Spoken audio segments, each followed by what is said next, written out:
So, MPBL National Finals yung Bacoor at saka Pampanga. So, okay. Na-sweep. Although masakit sa akin dahil I'm from Bacoor. Na-sweep yung ating strikers eh. Wala tayong magagawa. Talagang napakalakas ng Pampanga. Although malakas yung team natin, saan nga nakakita na defensively, mahihirapan talaga yung ating strikers na i-contain itong Pampanga. Dahil ang offense nila is flexible, hindi lang yung sistema nila as a unit.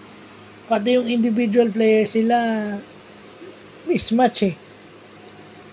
Kasi once may double team, maraming open. At hindi lang isang spot yung na-open, napakadami.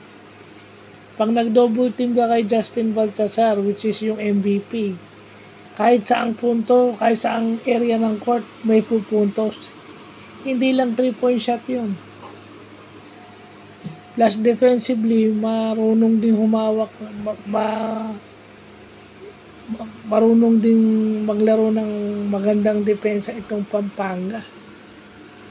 Kung gusto ko nilang i-limit, i-contain na nagagawa nila. So, mahirap talunin yung team na ganoon. Well, meron pa namang MPBL next season. So, babawi na lang ulit tayo. At ito yung magandang springboard kasi nakarating na tayo sa finals. So, ang next step nito is championship na.